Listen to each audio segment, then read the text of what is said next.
Oke, Assalamualaikum warahmatullahi wabarakatuh. Teman-teman sekalian, apa kabar? Mudah-mudahan teman-teman sehat selalu dalam lindungan Allah Subhanahu wa taala. Kembali lagi di Tadabbur Live setiap Kamis sampai Sabtu pagi di akun saya, akun Guru Mulia.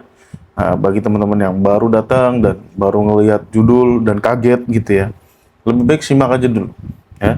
Siapa tahu ada benarnya dan kedepannya nanti teman-teman jadi bahan perenungan gitu ya, daripada kita tidak mengetahui sesuatu dan kita nggak akan menyadari apa-apa gitu. Ya namanya nggak tahu sesuatu, tetapi ketika kita tahu sesuatu besoknya dapat kita sadari. Oke. Di Tadabbur Live pagi hari ini seperti biasa kita akan membahas tema-tema yang selama ini ya mungkin konsensus gitu. Konsensus umat Islam sepakat gitu ya. Kayak kemarin saya membahas Al-Kahfi, Ashabul Kahfi benar nggak tidurnya 309 tahun? Ternyata bukan, itu tuh perkataan orang-orang. Jadi Allah pada hakikatnya nggak pernah bilang. Ya, kemarin udah saya jelaskan panjang lebar. Kalau masih ada yang berargumen, oh lihat loh surat Al-Kahfi ayat 25. Nah itu, you nggak artinya nggak ikut live, gitu, nggak ikut kajiannya.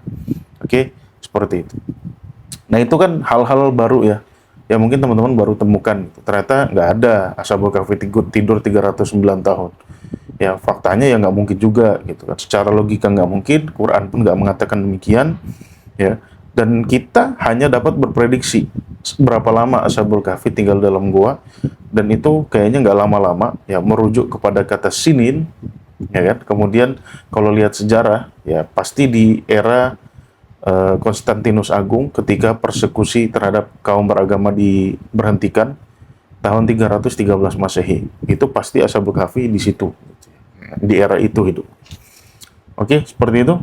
Nah, pagi hari ini kita akan membahas tema yang sama ya, yaitu benarkah Rasulullah paling paham Al-Qur'an?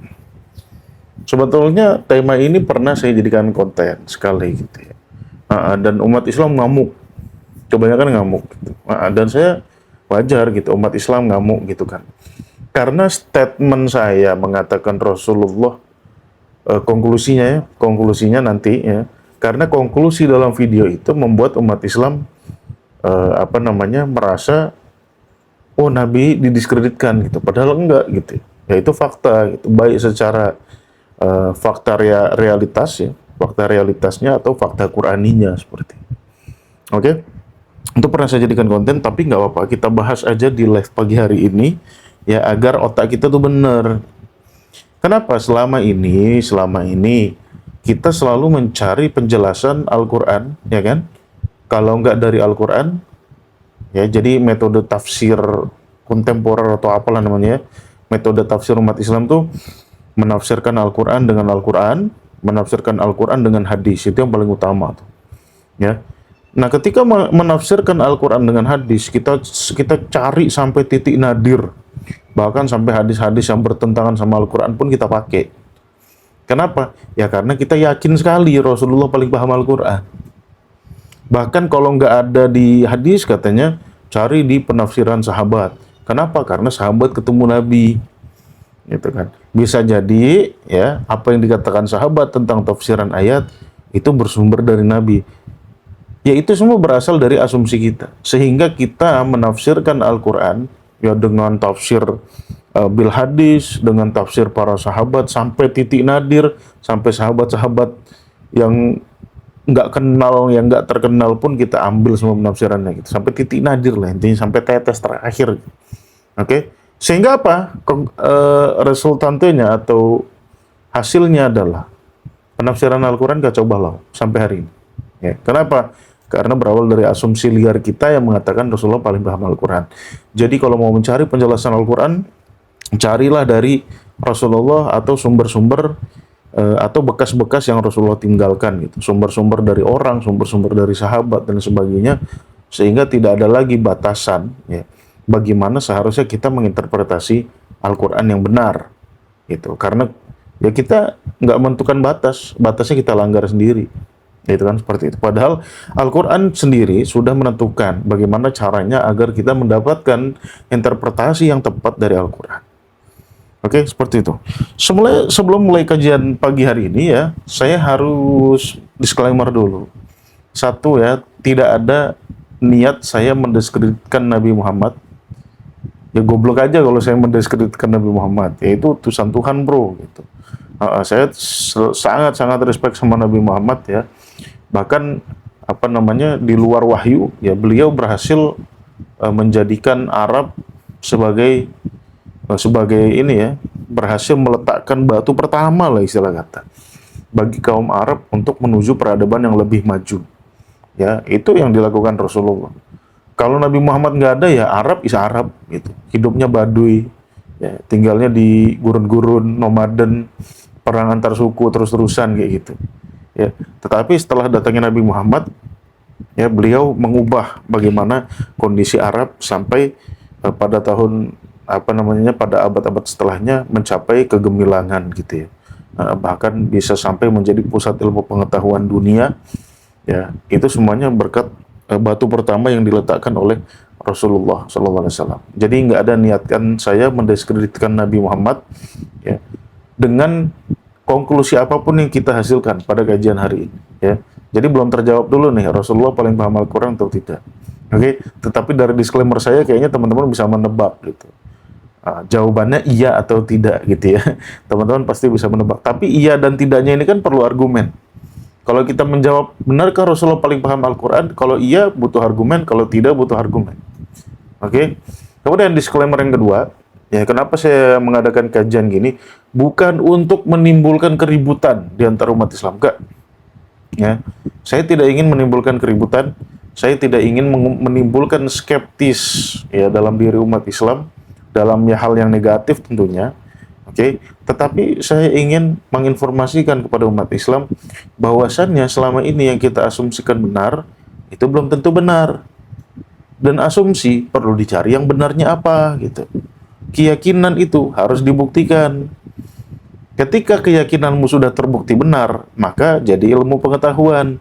Kalau belum terbukti benar, ya dicari. Kalau tidak terbukti, ya udah keyakinanmu dibuang gitu.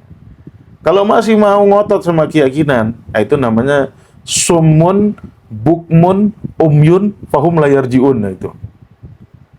Ya. Ulaika kal an'am balhum adal namanya. Ya. Kalau dia mata sudah melihat, ya, telinga sudah mendengar, pengalaman sudah merasakan, ya, bahwasannya keyakinannya itu salah, tetapi dia tetap ngotot dengan keyakinannya, itu namanya kal an'am. Kayak kambing, kayak sapi, kayak domba, kayak onta. Ya. Bal adal kata Tuhan, lebih sesat lagi kau. Oke, seperti itu. Jadi setelah ini asumsi kita, keyakinan kita tentang Nabi, ya, kalau kita mengasumsikan Nabi paling paham Al-Quran, ya setelah terbukti salah, ya terserah kita. Kita masih mau tetap jadi manusia yang punya akal, ya, yang punya IQ, ya walaupun IQ-nya rata-rata 78, ya nggak apa-apa, yang penting punya IQ. Gitu kan, walaupun IQ rata-rata umat Indonesia ini dekat dengan gorila, ya gorila 70, kita 78, ya nggak apa-apa, masih di atasnya, it's okay. Gitu ya. Atau teman-teman memilih menjadi hewan ternak, ya, unta, kambing, domba, dan sebagainya. Alright, seperti itu. Jadi itu ya disclaimer-nya ya. Kita tidak mencari tidak ingin membenarkan asumsi, tetapi kita mencari yang hak. Realitasnya seperti apa? Benar gak Rasulullah yang paling paham Al-Quran? Itu yang akan kita cari pada kajian kita pagi hari ini. Oke, teman-teman. Ada asumsi liar. Ya, ada asumsi liar di kalangan umat Islam, bahkan di kalangan akademisinya, yang mengatakan bahwasannya karena status Muhammad itu sebagai utusan Tuhan, ya, maka asumsinya adalah, ya, beliau paham seluruh firman Tuhan. Itu asumsi liar. Ini pemahaman yang tidak berdasar. Oke, setelah ini kita akan coba telusuri. Ya, ini kan asumsi umat Islam kan, karena Nabi Muhammad itu utusan Tuhan, maka asumsinya beliau paham seluruh firman Tuhan. Maka, ya, ketika kita mencari penjelasan Al-Quran, kita mencari bekas-bekas yang ditinggalkan Rasulullah, bahkan yang belum tentu betul-betul itu dari Rasulullah, berupa hadis, berupa penafsiran sahabat, ya berupa penafsiran ulama, ya kita mencari, ngurek-ngurek, ya dikorek-korek sampai titik nadir, sampai titik darah penghabisan, sehingga apa? Sehingga Al-Quran atau ajaran Islam pada umumnya kehilangan konsistensinya, kehilangan koherensinya. Kenapa? Karena kita salah jalur, salah track, bukan kita balik lagi, kita malah terusin, akhirnya nyebur jurang. Ya akhirnya umat Islam hari ini ya kayak gini perilakunya, nggak mau berpikir logis, ya kan? Takdir, apa namanya, takdir, percaya takdir, ya kan? Rezeki sudah ditetapkan, jodoh sudah ditetapkan, ya, akhirnya jadi perawan tua. Akhirnya menjadi bujang lapuk gara-gara yakinnya jodoh sudah ditetapkan, nggak nyari-nyari dia, nembak cewek pun nggak berani, ya seperti itu. Oke. Nah akhirnya kita menjadi masyarakat kelas 2, bodoh, ya, nggak punya inisiasi, nggak punya inovasi, gitu kan. Hari ini kita make, ya termasuk saya gitu kan, di depan saya nih apa namanya, alat-alat elektronik bikinan orang kafir semuanya, gitu ya. Nah, bikinan orang kafir, platform kita ya bikinan orang kafir gitu, TikTok gitu ya. Nah, di sini ada tablet Samsung ya orang kafir gitu, iPhone ya orang kafir, screen ya orang kafir gitu, semua orang kafir yang bikin. Kita memanfaatkan itu dan tiap hari kita mengutuk mereka dengan kata-kata kafir, kafir, kafir, masuk neraka, masuk neraka, masuk neraka. Oke, seperti itu. Kita nggak ada inovasinya. Jadi masyarakat kelas 2, tetapi lambenya lambe turah. Itulah tipikal umum umat Islam. Oke, seperti itu. Jadi ada asumsi seperti ini ya. Muhammad sebagai utusan, oleh sebab itu beliau paham seluruh firman Tuhan. Faktanya apa? Ya, faktanya, ya, kalaulah kita berasumsi Nabi Muhammad yang paling paham Al-Quran, sumber hadis yang katanya ratusan ribu itu jumlahnya, ya, kalau hadis sahih nggak sampai kayaknya. Ya, kalau hadis-hadis seluruhnya tuh kalau dikumpulin katanya bisa jutaan gitu ya, ratusan ribu sampai jutaan. Nah hadis yang sebanyak itu saja, yang kita katakan sebagai bekas-bekas peninggalan Nabi, yang belum tentu itu juga dari Nabi, gitu ya. Itu hanya menjelaskan sepertiga dari Al-Quran, itu fakta. Ya. Jadi hadis-hadis yang berseliweran tuh, ya, itu hanya menjelaskan sepertiga dari Al-Quran, kurang lebih lah, kurang lebih. Ya, sepertiga dari Al-Quran atau bahkan kurang, sepertiga atau seperempat. Jadi faktanya, tidak semua ayat dalam Al-Quran itu terjelaskan sampai detik ini. Sampai detik ini. Ya. Tidak semua ayat dalam Al-Quran itu terjelaskan sampai detik ini. Kita ngobrol ini. Bukan kita ngobrol, saya ngobrol ini. Tidak semua. Contoh yang paling gampang, Alif Lam Mim itu artinya apa? Itu sampai sekarang belum ada penjelasan yang konkret, yang valid. Yang ada cuma hanya Allah yang tahu. Nah itu penjelasan paling hebat abad ini gitu. Yang menjelaskan Alif Lam Mim, Kaf Ha Ya Ain Shad. Dan orang yang berusaha untuk menjelaskan, selalu di ujungnya tuh hanya Allah yang tahu, gitu. Jadi belum ada. Kalau perintah sholat itu konkret penjelasannya. Kalau perintah berzakat itu konkret, cara-caranya lengkap, fix. Ya, prinsipnya begini, praktisnya begini, ya teknisnya begini, fix gitu. Tetapi kalau Kaf Ha Ya Ain Shad, Yasin, Nun, itu nggak ada yang berani mengeluarkan statement yang konkret menjelaskan. Artinya apa? Fakta bahwasannya tidak semua ayat terjelaskan itu nggak bisa dibantah. Ya, fakta bahwasannya tidak semua ayat dapat dijelaskan sampai hari ini, ya, atau terjelaskan sampai hari ini, itu tidak bisa dibantah. Oke, seperti itu. Oke, itu poinnya ya. Nah, itu faktanya. Nah, sekarang mari kita klarifikasi perkara judul kita di atas ini. Rasulullah benarkah yang paling paham Al-Quran? Oke, kita harus klarifikasi. Ya. Dan cara kita mengklarifikasi adalah dengan Al-Quran itu sendiri. Oke, dengan Al-Quran itu sendiri.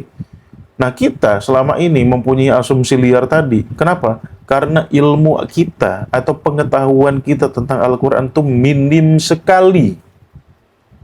Pengetahuan kita tentang Al-Quran itu minim sekali. Kita awam sekali terhadap Al-Quran. Kenapa? Karena cara pandang kita terhadap Al-Quran salah. Bagaimana cara pandang kita terhadap Al-Quran? Kita anggap Al-Quran firman Tuhan. Oke, sampai sini clear. Kita anggap Al-Quran sebagai firman Tuhan. Clear. Tetapi, ya, anggapan kita atau pandangan kita, ya, mengarah ke jalur yang berbeda dari yang seharusnya Quran tunjukkan. Setelah kita mengatakan Al-Quran ini firman Tuhan, otak kita menjadi otak dukun. Karena ini firman Tuhan, kalau dibaca, ini manjur bro. Otak kita otak dukun. Otak kita bukan otak ke arah ilmu pengetahuan, ya, tetapi otak kita malah menjadikan Al-Quran sebagai mantra-mantra perdukunan, sebagaimana masyarakat primitif, masyarakat kuno, terbelakang, ya. Masyarakat di mana ilmu pengetahuan belum berkembang, teknologi belum maju. Nah, seperti itulah cara kita memandang Al-Quran. Mayoritas umat Islam sampai hari ini masih seperti itu. Akui saja. Ya, pagi baca 1 lembar, habis zuhur 1 lembar, habis asar 1 lembar. Kau kira mantra kah Al-Quran tuh? Dibaca lewat-lewat gitu aja. Kalau ditanya, tadi baca apa? Paham nggak? Enggak. Yang penting baca aja 1 lembar gitu, dapat pahala. Bedanya kita membaca Al-Quran model begitu sama dukun yang baca mantra, bel gombal gambel hancung gitu. Apa bedanya? Sama-sama aja. Ya, memang mantranya berbeda. Satu dari Tuhan, satu dari entah dari mana dia bikin sendiri. Tetapi perlakuannya sama-sama mantra. Akhirnya apa? Akhirnya kita jauh dari Al-Quran. Kita tidak memandang Al-Quran sebagaimana Allah tunjukkan kepada kita. Ini hudan linnas, Pak. Hudan linnas. Petunjuk untukmu. Pahami, ikro baca, tartil susun, cari takwilnya, tadaburi. Enggak ada gitu. Malah susah-susah kita ya kan. Bikin pengajian one day one juz. Bikin pembelajaran online. Tajwid, makhorijul huruf. Orang sampai monyong-monyong bilang, bo. Ya. Saya lihat ada videonya orang Afrika tuh. Masalah bilang asyahrul haram, ya. Asyah. Ini salah nih menurut orang-orang yang ya makhorijul huruf itulah. Ya. Yang betul tuh karena ha itu huruf tipis jadinya asyah, bukan asyah gitu. Ya. Perkara gitu aja di masalah tuh umat Islam. Kenapa? Ya karena baca mantranya harus benar gitu. Jadi dipahami sebagai mantra. Akhirnya orang-orang tua kesulitan. Ya, baca Al-Quran, akhirnya males. Akhirnya jauh lah kita dari Al-Quran. Siapa yang menjauhkan? Umat Islam itu sendiri. Ya, seperti itu. Tajwid, ya, panjang pendek. Dulu saya waktu kecil belajar TPQ sampai dipecut-pecut. Ya, perkara ha kurang bersih aja ha. Ya. Kalau orang Jawa kan baca tuh, orang-orang tua Jawa tuh, alhamdulillahirabbil ngalamin, gitu ya. Dia itu bukan sengaja kayak gitu, emang bisanya kayak gitu. Ya. Nah, gara-gara hal itu aja kita dipersulit, akhirnya kita menganggap Al-Quran itu sulit, membosankan, masa dibaca terus, nggak tahu artinya kok dibaca terus, ngapain gitu. Akhirnya Gen Z, milenial, ya, bosan sama hidupan kayak gitu. Ya, akhirnya ustadz-ustadz dakwah, ini harus tetap kita baca ini, gitu kan. Yang nggak mau baca disindir-sindir, dimaki-maki, ya, kadang dipecut sama orang tuanya gara-gara nggak mau baca teks Al-Quran model kayak mantra gitu. Nah itulah, cara pandang kita terhadap Al-Quran membuat kita tidak paham apa itu Al-Quran, apa fungsinya, apa yang ada di dalamnya, ya. Bagaimana Allah mengarahkan kita berpikir dengan Al-Quran, bertindak, menilai segala sesuatu dalam kehidupan kita. Nggak paham lagi kita. Ya, seperti itu. Oke, jadi ada kaitannya asumsi kita yang mengatakan Nabi Muhammad sing paling mengerti Al-Quran dengan keawaman kita tentang Al-Quran. Alright. Begini teman-teman ya.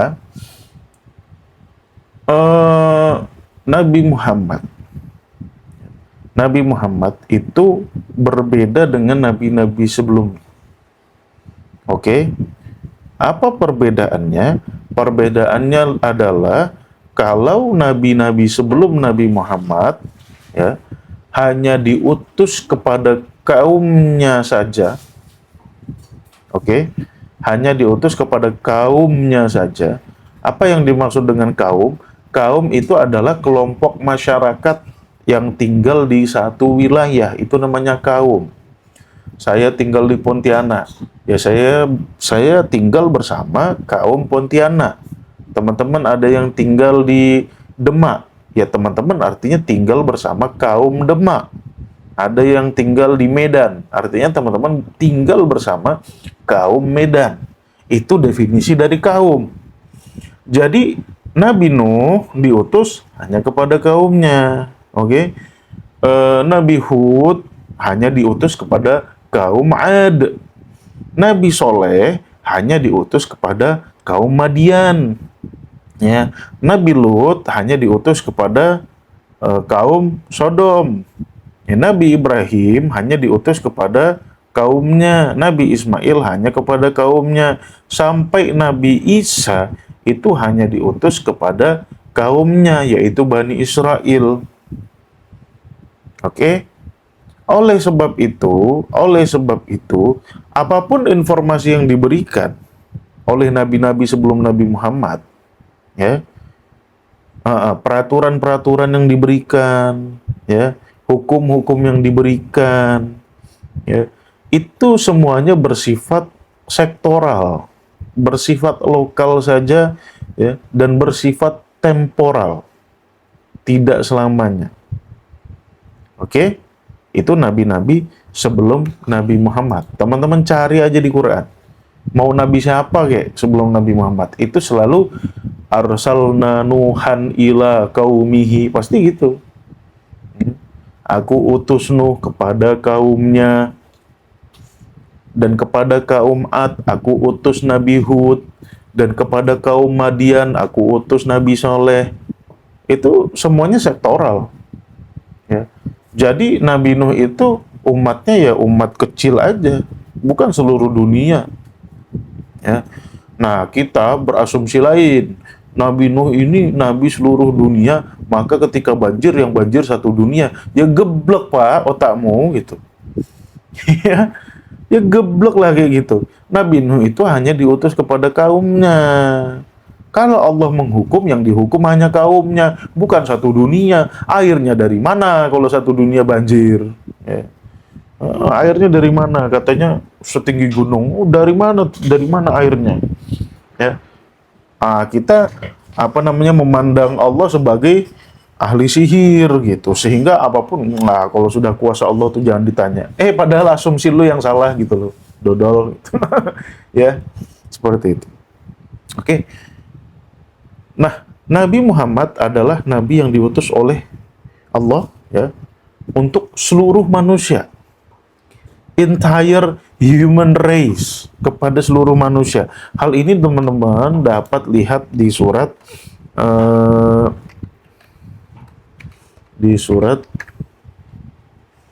Saba ayat 28. Oke. Di surat Saba ayat 28, ya. Wama arsalnaka illa kafatan linnas. Aku mengutusmu Muhammad, ya, untuk seluruh manusia. Ya, baik yang tinggal di Arab, yang tinggal di Korea, yang tinggal di Jerman, yang tinggal di Mojokerto, Sidoarjo, Situbondo, Wonosobo, semua. Nabi Muhammad bertugas menjadi nabi untuk seluruh manusia.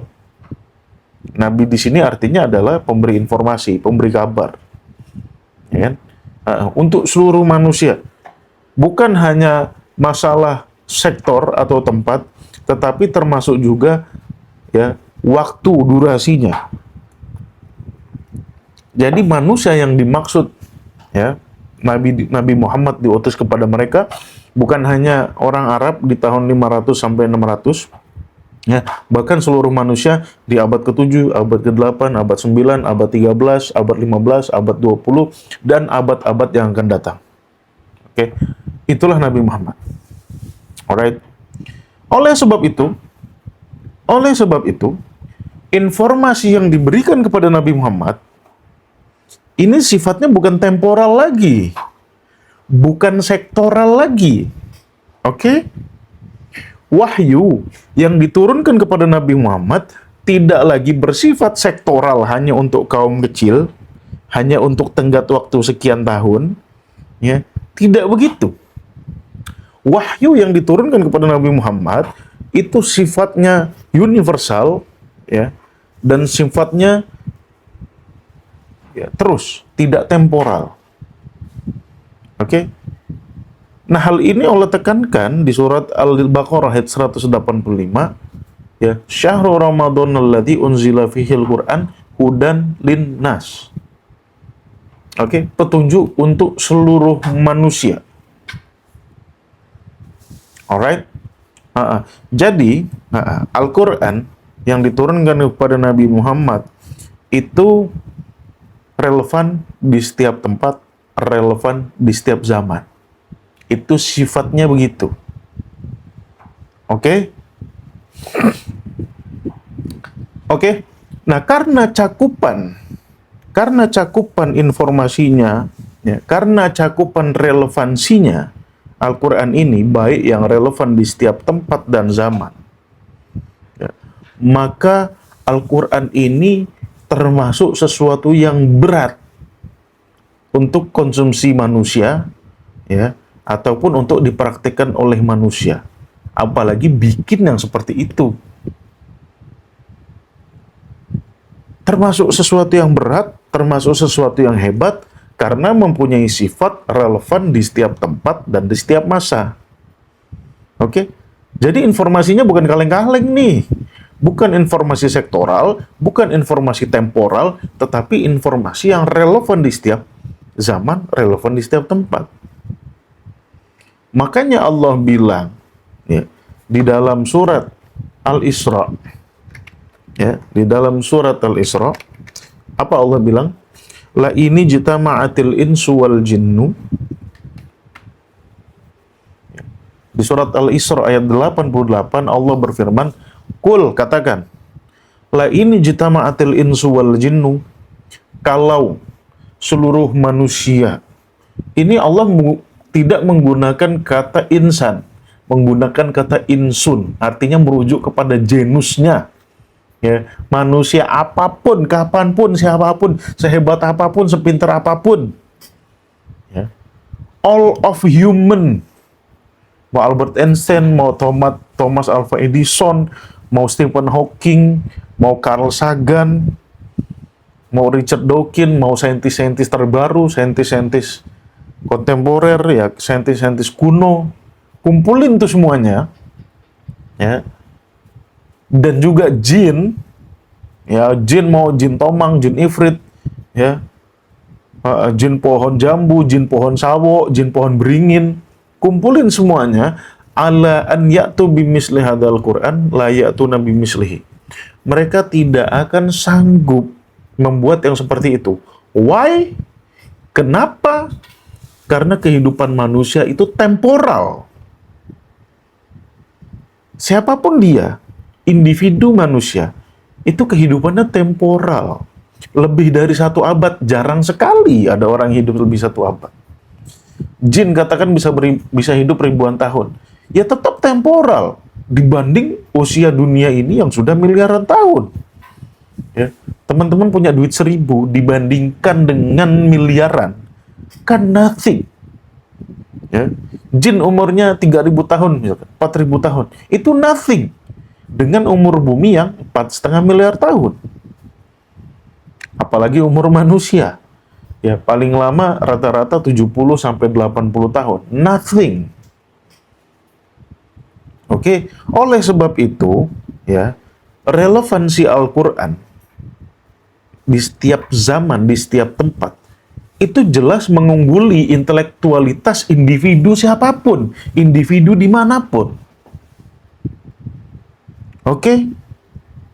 Tidak mungkin ada manusia, siapapun dia, baik utusan Nabi atau bukan utusan Nabi, bukan utusan Tuhan, baik utusan Tuhan atau bukan utusan Tuhan, yang mampu mengakomodir intelektualitas Quran, ya selama hidupnya. Nggak mungkin. Ya. Nah, ini kuliahnya butuh berapa kalori ini? Oke. Mudah-mudahan teman-teman paham. Oke, saya ulangi sekali lagi statementnya. Relevansi Al-Quran, ya, yang mana dia relevan di setiap zaman, setiap tempat. Ini tidak mungkin diakomodir oleh intelektualitas individu manapun. Baik nabi, baik bukan nabi. Gak mungkin. Oleh sebab itu, Allah mengatakan di surat Ali Imran ayat 7, "Wa ma ya'lamu ta'wilahu illallah." Yang tahu takwilnya Al-Quran, interpretasinya, kronologisnya, seluruh informasi apa yang Allah sampaikan di dalam Al-Quran, yang tahu takwil keseluruhannya cuma Allah. Ya, karena di dunia ini yang maha itu ya cuma Allah gitu.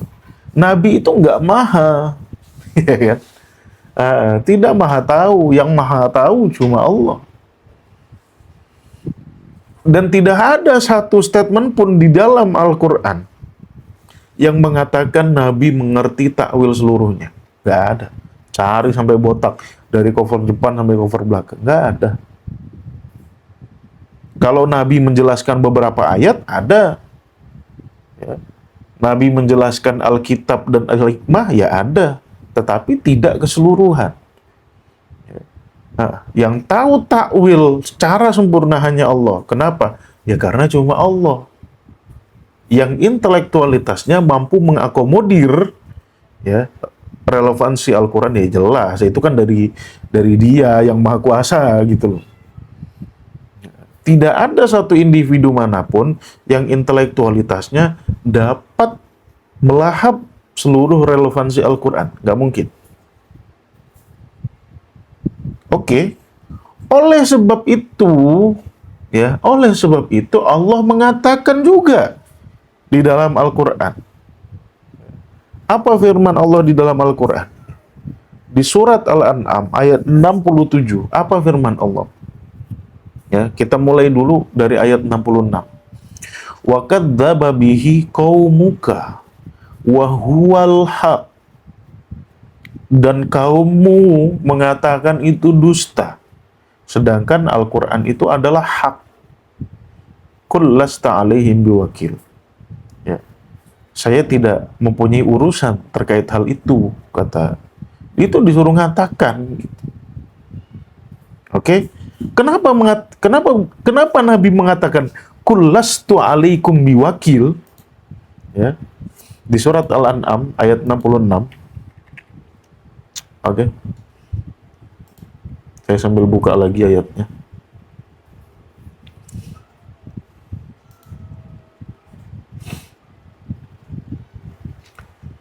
Ya kan? Bukan aku ya yang harus memastikan kepadamu bahwasannya informasi Al-Quran ini semuanya valid. Bukan aku yang harus menunjukkan. Alasannya apa? Kenapa Nabi tidak bisa menjelaskan seluruh isi Al-Quran? Ya, alasannya apa?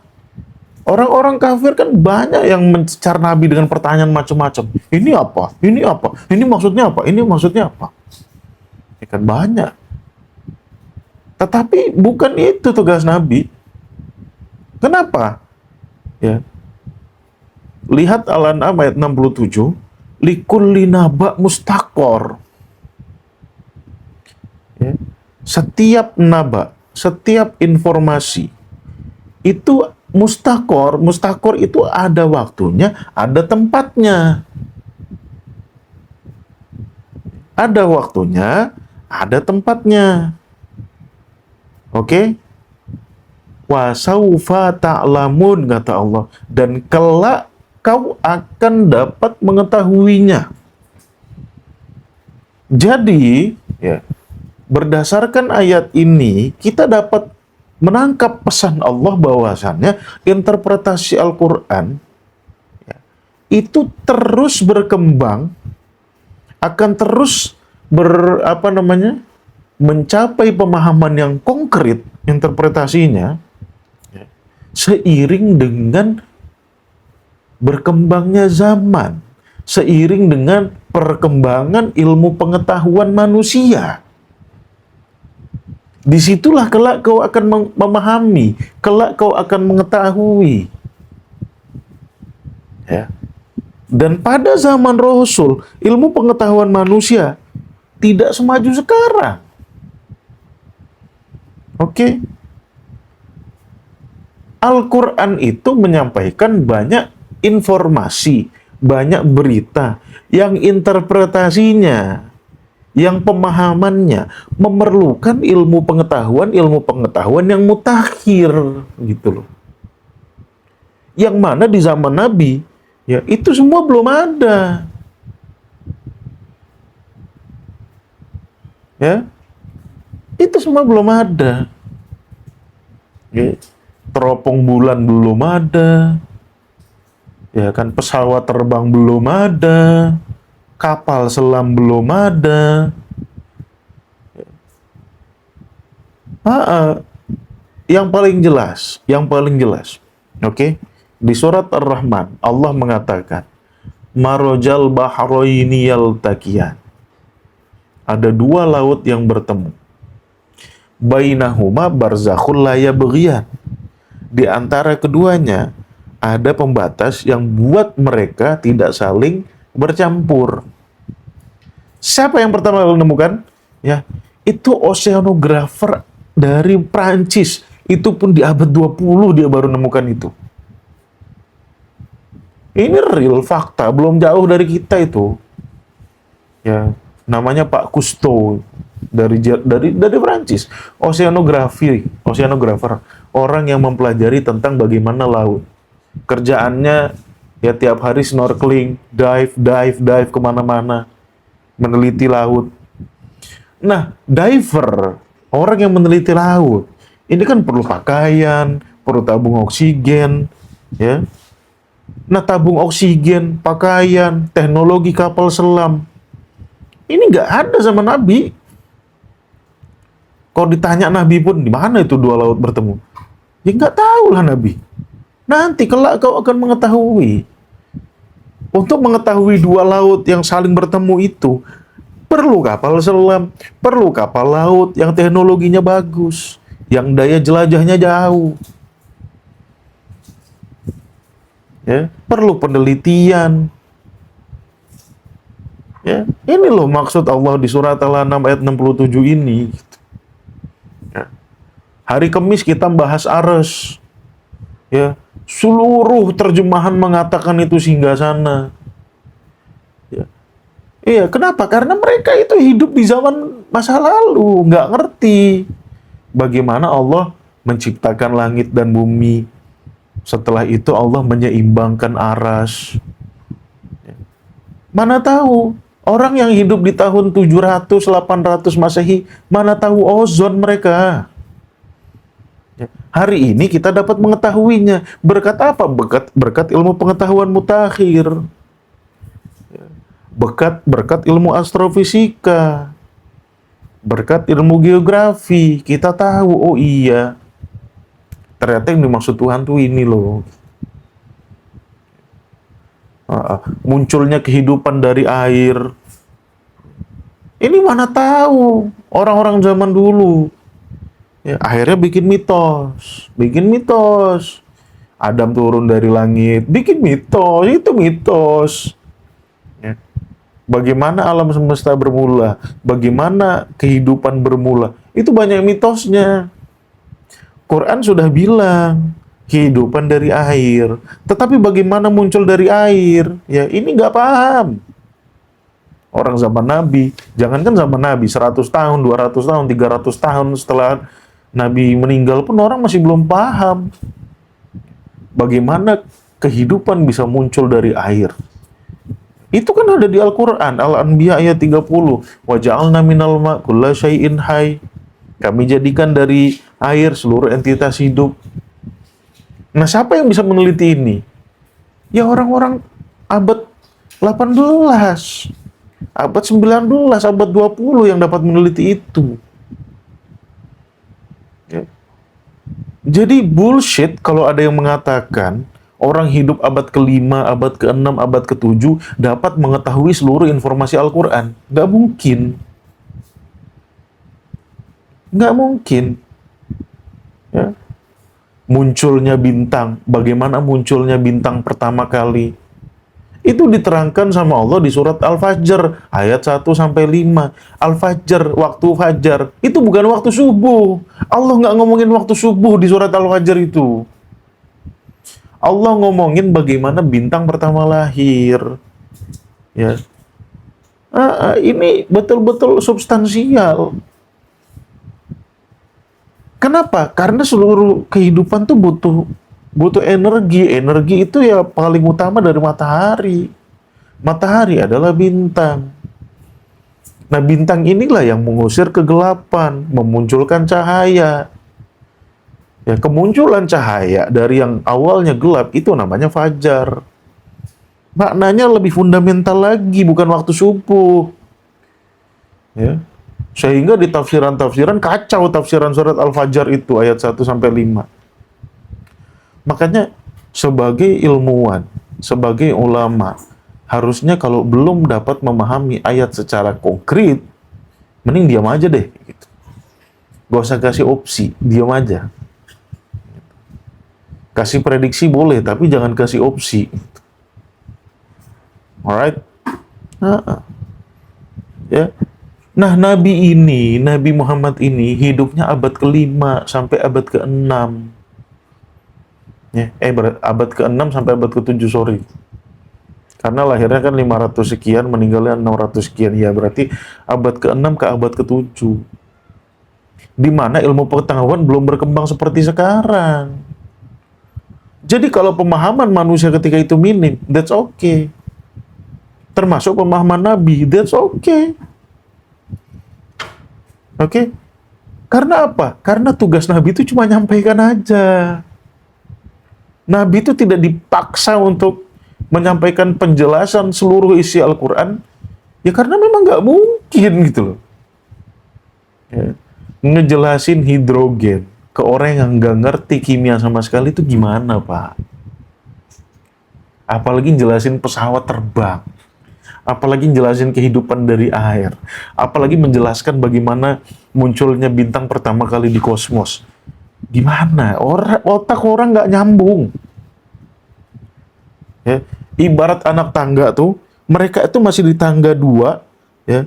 Sedangkan informasi Al-Quran tentang munculnya bintang, tentang ozon, ini udah di tangga 1500. Gimana loncatnya? Mereka butuh batu pelan-pelan, butuh anak tangga pelan-pelan sampai ke anak tangga yang 1500. Ya. Seperti itu faktanya. Sampai hari ini pun kita belum bisa menyajikan interpretasi keseluruhan isi Al-Quran secara konkret. Nggak bisa. Saya sekritis ini, tiap hari ketemu Quran, ya sampai saya mati pun belum bisa gitu. Seumpama saya hidup sampai 100 tahun lagi, jadi total umur saya 130 tahun lagi. Nggak bisa saya menginterpretasi Al-Quran secara lengkap. Bahkan dengan ilmu pengetahuan yang hari ini ada, belum mampu kita. Oke? Apalagi yang hidup di abad ke-6, apalagi yang hidup di abad ke-7. Oleh sebab itu, Allah nggak mau bikin Nabi Muhammad susah. Kerjamu nyampaikan aja, Mat. Gitu. Ya, lihat aja di surat Al-Ankabut ayat 18. Wa in tukadzibu faqad kadzdzaba umamun min qablikum wa ma 'ala rasul illal balag. Rasul itu kerjanya nyampaikan aja. Masalah didustakan ya udah, namanya manusia. Dikasih petunjuk, dikasih informasi dari Tuhan, pasti ada yang mendustakan, pasti ada yang percaya. Oke? Nah, orang-orang dengan keilmuan yang baik, otaknya waras, bisa mengimajinasikan, ya, itu pasti percaya. Tapi orang-orang yang sumun bukmun fahum layar jiun, kagak bakal percaya. Oke? Wa ma 'alar rasul illal balagul mubin. Cuma nyampaikan aja. Masalah pemahaman orang terhadap Al-Quran bukan urusan Nabi. Ya, Tuhan pun sudah mengatakan tadi di surat Al-An'am ayat 67, likulli naba mustaqor. Wah, saufa. Saufa tuh nanti, kelak, bukan hari itu, bukan abad ke-6, bukan abad ke-7, kelak kau akan mengetahui. Ini kalau saya ngomong panjang lebar Al-An'am ayat 67 masih ada yang nggak percaya tuh. Kal an'am balhum adol. Betul-betul kayak sapi ternak gitu. Iya. Oke. Seperti itu. Ya. Nah, jadi di sini jelas tugas Rasul hanya menyampaikan.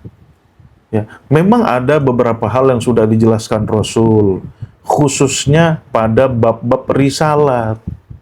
Risalah tuh artinya ya masalah aturan, masalah moral, ya, masalah nasihat, masalah hukum-hukum, ya, hal-hal yang berkaitan dengan hukum-hukum perilaku. Itu Rasulullah ya sudah menjelaskan bagaimana adab ini, bagaimana adab itu, ya, bagaimana zakat, bagaimana sholat, bagaimana puasa, bagaimana kalau mau berhutang. Itu wahyu turun, Rasul sudah jelaskan, Rasul sudah praktekkan, ya. Tetapi ayat-ayat tentang hukum-hukum perilaku di Quran itu cuma sedikit, ya. Mungkin nggak lebih dari sepertiga. Nah, oleh sebab itu, ya, hadis-hadis apa segala macam. Hadis-hadis itu kan banyak tentang hukum-hukum perilaku, ya. Itu hanya menjelaskan sepertiga dari Al-Qur'an. Ya, karena hukum-hukum perilaku itu cuma sepertiga dalam Al-Quran. Sisanya Allah ngomongin nubuat, informasi-informasi, naba-naba, kabar-kabar. Kabar tentang apa? Masa lalu. Allah menceritakan bagaimana alam semesta terwujud pertama kali, bagaimana bintang muncul pertama kali prosesnya, bagaimana kehidupan muncul, bagaimana evolusi tumbuhan. Ya, kalau evolusi tumbuhan tuh detail Allah menjelaskan. Istilah-istilah tumbuhan tuh detail Allah menyebutkan. Ya, ada tumbuhan hijau pertama kali, ya, disebutnya sebagai khodir. Ya, kemudian tumbuhan air yang tidak tertanam kemudian tertanam. Nah, tumbuhan-tumbuhan tertanam ini beda lagi namanya zar'un. Zaro'a dari kata zaro'a. Ya, kemudian yang berbiji beda lagi, ya. Kemudian membentuk taman hadiko, membentuk surga jannat, itu detail, ya. Membentuk surga, membentuk taman jannat, detail Allah menjelaskan bagaimana apa namanya tumbuhan berevolusi. Nah, jadi di Quran itu banyaknya nubuat. Nah, nubuat-nubuat ini, naba-naba ini, mustakor, kata Allah, nanti kelak kau akan mengetahui. Jangan semuanya kau tanya Nabi, mana dia tahu semuanya. Akhirnya Nabi susah sendiri. Ya, kenapa? Karena kau banyak tanya. Aku sudah kabarkan pun kau nggak percaya. Ya sudah dikabarin. Nanti informasi itu ada waktunya. Dan Al-Quran ini bukan hanya untuk lu doang, weh, orang Arab. Ini untuk orang Jerman, ini untuk orang Luxembourg, ini untuk orang Prancis, ini untuk orang Meksiko, orang Brazil. Bukan hanya untuk orang di abad ke-7 Masehi, ini untuk orang ke abad 1000 Masehi, 2000 Masehi, 3000 Masehi, ya 10.000 Masehi. Inilah peruntukan Al-Quran. Sampai kiamat. Quran kan menceritakan sampai kiamat, sampai akhirat, terbentuk surga neraka. Sampai situ Quran menceritakan.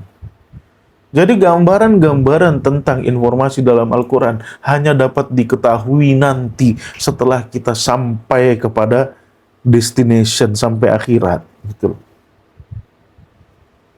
Ya. Jadi,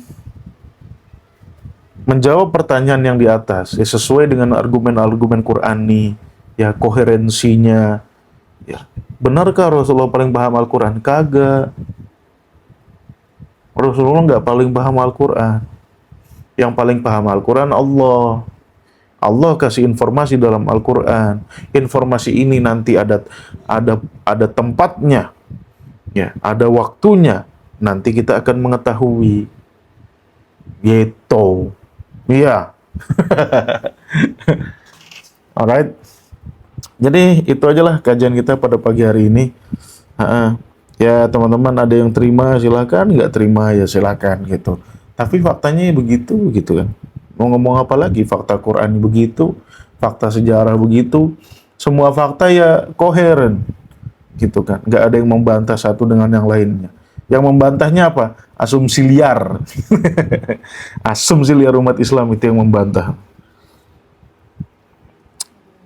Oke, itu aja. Saya akhiri. Selamat berakhir pekan teman-teman.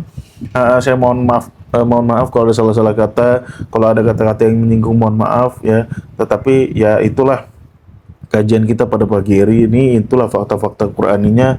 Terserah teman-teman sih, saya nggak maksa harus percaya gitu kan. Kalau masih mau percaya sama asumsi ya silahkan gitu kan.